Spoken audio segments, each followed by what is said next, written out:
Hello my dear students, good morning. Welcome you all to a new video of Sunanda's tutorial. It is the part 8 video of Ecology chapter. In this video we will discuss about the functions of the ecosystem. In my previous videos I have discussed about the energy flow, which is another function of an ecosystem. Today we will discuss about the biogeochemical cycle. It is the last function of the ecosystem. So let's start. Biogeochemical cycle refers to the flow of such chemical element, any chemical element or compound between organism or body of the organism and its physical environment. As an element moves through this cycle, it often forms the compound with other element as a result of metabolic process in living tissue and of natural reaction in the atmosphere, hydrosphere or lithosphere. That means after entering into the atmosphere, they react with other compound to form any other compound or other element to form a compound. Then after entering the hydrosphere, it will form another compound. After entering to the lithosphere, it will form another compound. So like this cyclic exchange of material between the living organism and their non-living environment is called biogeochemical cycle or nutrient cycling, the cycle like movement of the chemicals or nutrients. Nutrient cycle are of two types. One is gaseous cycle, one is sedimentary cycle. First of all, we will discuss about the gaseous cycle. So the elements which have gaseous phase in its life cycle is known as gaseous phase. Then first of all we will study about the nitrogen cycle, which is one of the gaseous cycle. Nitrogen cycle through both biotic and abiotic part of earth system. The largest reservoir of nitrogen is found in the atmosphere. Nitrogen gas found abundantly in the earth atmosphere, that is 78%. Most of the nitrogen enter into the ecosystem via certain kinds of bacteria in the soil and plant roots that convert the nitrogen gas into ammonia. This process is known as ammonification. That means although 78% of nitrogen is present in the atmosphere, it is unavailable to the plants. That means the plant can't uptake this nitrogen directly from the atmosphere, and in atmosphere it is present in molecular form or dinitrogen form. There are three bonds between them, but the plants cannot be uptake it directly. It can uptake the nitrogen into a compound form, that means NO2, NO3 or ammonia, NO2, NO3 or ammonia form. These are various forms of nitrogen which plant can uptake. So the process of conversion of this molecular nitrogen to any nitrogenous compound is known as nitrogen fixation. It occurs in two various methods. One is physical method, that is by lightning or in industries, or by biological method by nitrogen fixing bacteria. Nitrogen fixing bacteria generally present in the root nodules of leguminous plant, or they may be live freely in the soil, and those type of microorganisms are known as nitrogen fixers. Those have the capability to convert the molecular nitrogen into any compound of nitrogen, that is nitrate, nitrite, ammonia or ammonium ion. Then when lightning occur, also nitrogen, the molecular nitrogen convert into nitrate, that means any compound of nitrogen. Then nitrate, then first ammonia is formed by the process of biological nitrogen fixation. From ammonia, by the help of nitrifying bacteria, nitrate and nitrite will be formed. Then this nitrate is uptaken by the plant, and from the plant body this nitrogen enter into the animal body when the animal uptake those plants. Then after death and decay of plants or from the excretory product of the animals, this ammonia again enter into the soil. Then from soil by the help of denitrifying bacteria, these compounds of nitrogen returns back to the atmosphere in the form of molecular nitrogen.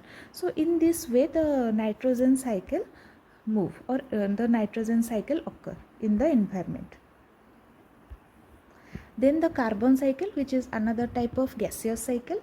Carbon present in the atmosphere is absorbed by the plant by the process of photosynthesis. When these plants consumed by the animal, and carbon gets bioaccumulated in their bodies. These animal and plants eventually die. Upon decomposing, carbon is released back into the atmosphere. Some of the carbon that is not released back into the atmosphere eventually become the fossil fuel.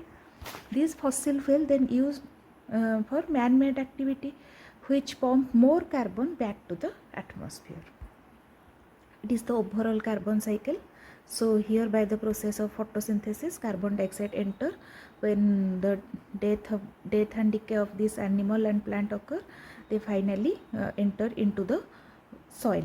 Then the animal breathe out the carbon dioxide and which enter into the atmosphere. Then by burning of the fossil fuel, this carbon dioxide enter into the atmosphere. Then by the volcanoes or combustion of fossil fuel auto exhaust, carbon dioxide again enter into the atmosphere. So in this way the carbon cycle runs. Then the sedimentary cycle. Sedimentary cycle are the cycle or nutrient cycles where these the cycle of any element where the gaseous phase is totally absent. So one of the best example of it is the phosphorus cycle. The phosphorus cycle differ from major biogeochemical cycle in that it does not include any gas phase, although small amount of phosphoric acid may make their way into the atmosphere, contributing in some cases to acid rain.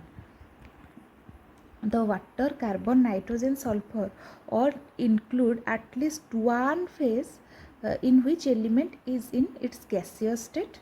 Very little phosphorus circulate in the atmosphere because Earth's normal temperature and pressure.